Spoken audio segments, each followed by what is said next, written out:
क्या है भगवान शिव के जन्म से जुड़ा रहस्य? कैसे उत्पन्न हुए भोलेनाथ? वेद कहते हैं कि जो जन्मा है वह मरेगा, अर्थात जो बना है वह फना है।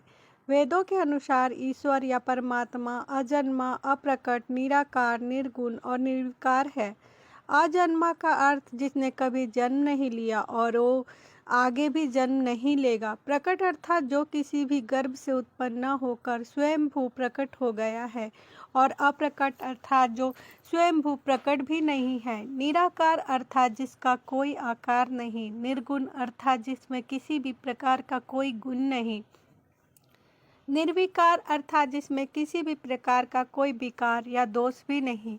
इसलिए भगवान शिव को स्वयंभू कहा जाता है। हालांकि भगवान शिव के जन्म से संबंध में एक कहानी प्रचलित है।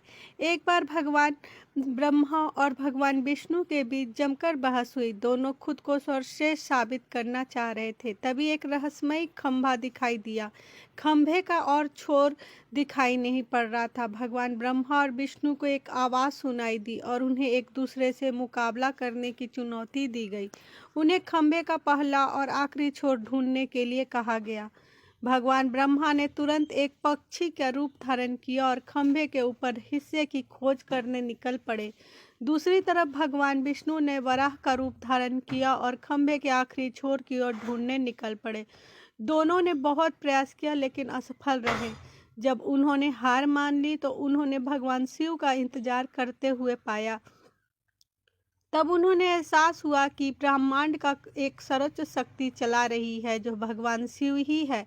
खंभा प्रतीक रूप में भगवान शिव के कभी न खत्म होने वाले स्वरूप को दर्शाता है।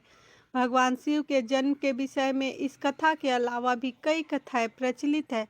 दरअसल भगवान शिव के 11 अवतार माने जाते हैं और इन अवतारों को कथाओं में रुद्रावतार की कथा काफी प्रचलित है।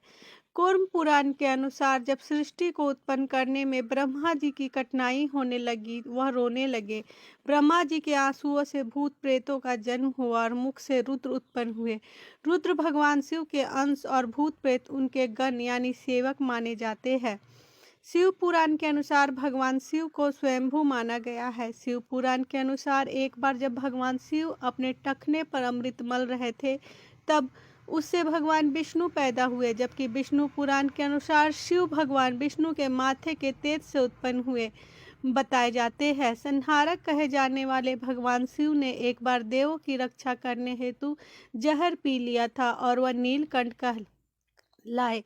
भगवान शिव अगर अपने भक्तों पर प्रसन्न हो जाए तो सारी मुरादें पूरी कर देते हैं। भगवान शिव के लिंग के रूप में पूजा की जाती है और जटाधारी शिव शंकर को प्रश्न करने में किसी भी मनुष्य को कठिनाई का सामना नहीं करना पड़ता है। उन्हें सच्ची श्रद्धा मात्र से ही प्रसन्न किया जा सकता है। तो बोलो ओम नमः शिवाय।